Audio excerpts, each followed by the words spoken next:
Tonight on CTV News, a blinding distraction on the roads this time of year. Michael McNulty talks to us about the dangers for bikes and pedestrians, And the second presidential debate is going on tonight.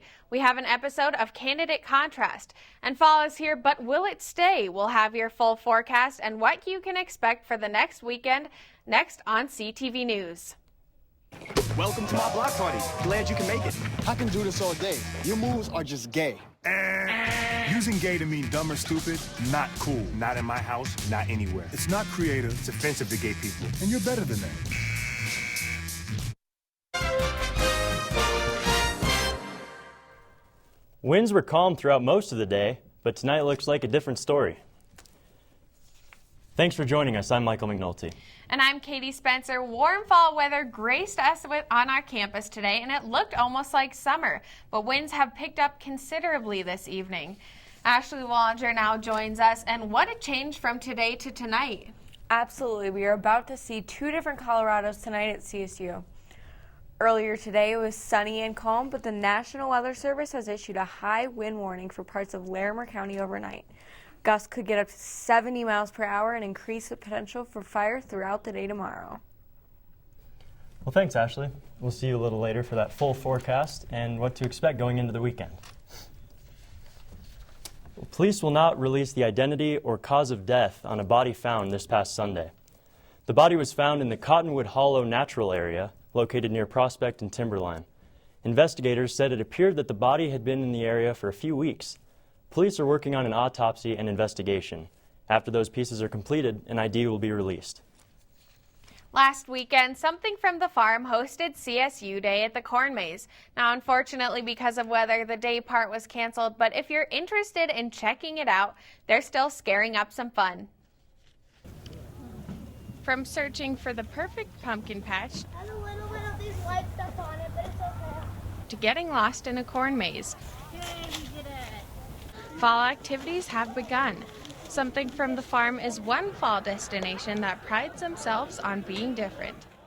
It's a kind of place where you can go to a haunted maze, have a cocoa, psych up, go do the hayride, go out and do the other ones. I mean, you can spend 3 or 4 hours here in an evening and then hang out by the campfire with your friends. It houses 3 corn mazes, from a stroller maze to a terrifying one. There's Little Miss Maisie, which sometimes we call the stroller maze. Then there's Stalker, which is a pretty big maze, and it's a true maze. I mean, there's 20% of the people end up coming out the entrance. And then the last one is the Haunted Fear at the Farm maze, which is only open at night and has a bunch of fixed haunt features. Clark says the haunted maze isn't for the faint of heart.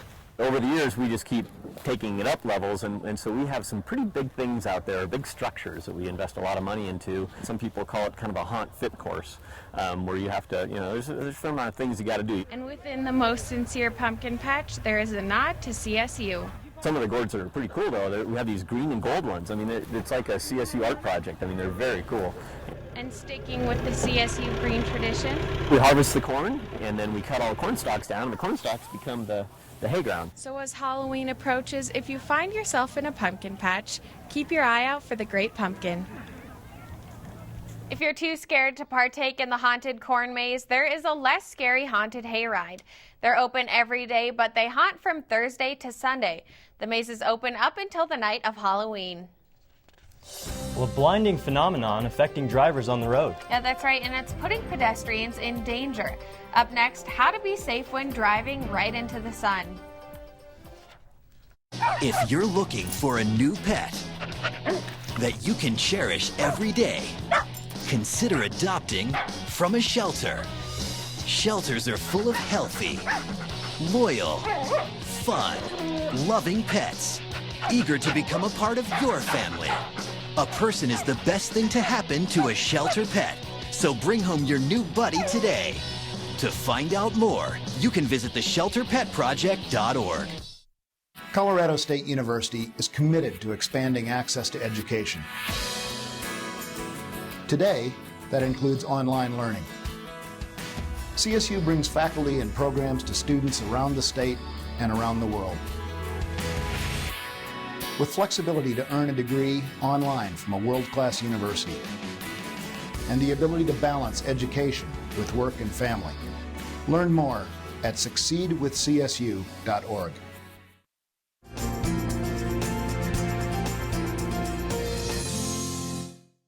Winds are blowing into our area overnight, but today was a really nice fall day. The trees around campus are finally showing their colors, and it was a great day for students to spend some time outside. Make sure you enjoy the colorful leaves and fall weather before it turns wintry. High winds are moving in overnight, and the temperatures will drop tomorrow, but the highs across the state from today seem almost summer-like. Here in Fort Collins, we got up to 80 degrees today. In Denver, it was 81, and it was in the mid-80s across the I-25 corridor today. The rest of the week is looking pretty dry and sunny. Let's take a look at that 7-day forecast. Tomorrow will be about 15 degrees cooler than today with a high around 59 degrees and gusts up to 65 miles per hour. The wind dies down on Thursday and we've got highs back to the mid-60s. Your weekend is looking really nice with highs in the mid-70s and mostly sunny skies. Early next week, the chance for precipitation goes up and we may see a few rain showers going into Monday. For more weather updates, watch CTV News or check us out online. For CTV Weather, I'm Ashley Wallinger. The weather is still warm enough to see cyclists and pedestrians in large numbers. But at this time of the year, the tilt of the earth toward the sun makes the sunset and sunrise very dangerous for all who share the road. Within 6 weeks of the first day of fall, the weather is still warm enough to see a large number of bicyclists. But this time of the year can be the most dangerous on the road. Just before daylight savings time, the rising and setting sun can be fatal. At sunrise and sunset, cars traveling into the sunlight are blinded, making pedestrians, bicyclists, and other motorists virtually invisible until it's too late. This time of year, especially here in Fort Collins, where our streets are aligned almost exactly east-west, people headed to work at 7:15, 7:20, 7:30. Students headed to catch the bus or to go to school or to come to CSU for that first class.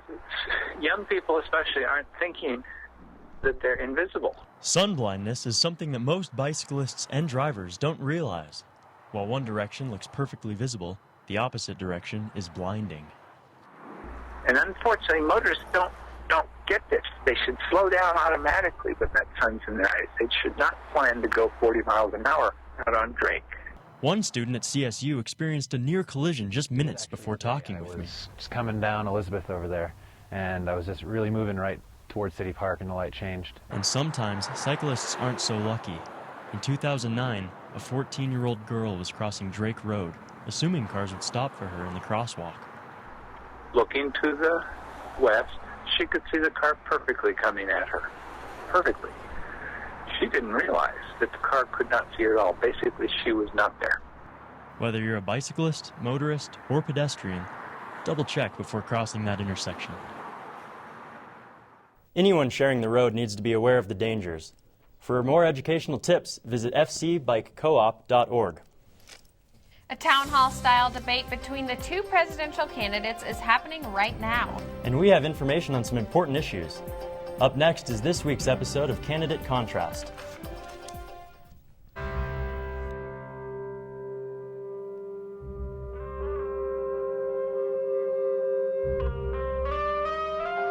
"7,000 high school students drop out every school day. That's a line of desks more than 4 miles long. We can keep students in school. Visit boostup.org and take the first step." Hey students! ASCSU is your student body government. To find out more, come visit us in room 109 of the LSC.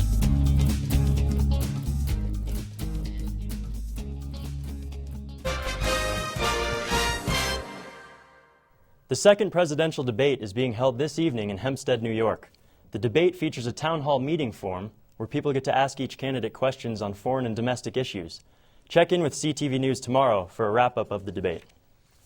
And in case you still haven't made up your mind about who you're voting for this election and tonight's debate doesn't make it any clearer, CTV and the Collegian have teamed up to help you out. Rams, less than a month until the presidential election. Have you decided? If not, there's still time. Our political experts break down the issues that matter most to you and where each candidate stands in this episode of Candidate Contrast. In this episode of Candidate Contrast, gun rights. Gun issues were once again pulled to the forefront in Colorado with the Summer Aurora movie theater shooting. Although candidates and voters want to uphold the Second Amendment, outcry at the availability of assault weapons often clashes with gun use in other capacities. Opinions range from a desire for no regulation to a high amount of regulation. Neither President Obama nor Governor Mitt Romney plans to implement laws specifically regulating guns. Instead, they plan to enforce existing laws. Obama wants to make it more difficult for criminals or mentally unstable individuals to obtain guns by strengthening the background check system. During his presidency, Obama signed a bill which included an amendment that allowed concealed weapons in national parks and also approved a bill making it legal to bring guns in checked Amtrak baggage. I think we recognize the traditions of gun ownership that passed on from generation to generation, that hunting and shooting are part of a cherished national heritage. But I also believe that a lot of gun owners would agree that AK-47s belong in the hands of soldiers, not in the hands of criminals. Romney would punish criminals who misuse firearms, but also plans to expand opportunities for hunting and shooting. During his governorship, he renewed Massachusetts' assault weapons ban, which included extending license terms from 4 to 6 years and a grace period for individuals renewing their licenses. You know, we need a president who will enforce current laws, not create new ones that only serve to burden lawful gun owners. We need a president who will stand up for the rights of hunters and sportsmen and those who seek to protect their homes and their families. Stay tuned over the next few weeks leading up to the election for even more combined political team coverage from CTV and the Collegian. Winter sports are right around the corner. And the basketball team had quite a showing last night. Up next, players showed off a little bit of that Moby magic. 2 outs with a runner on first base. Now the big guy comes up to bat, hitting .342 with 92 RBIs and 36 homers.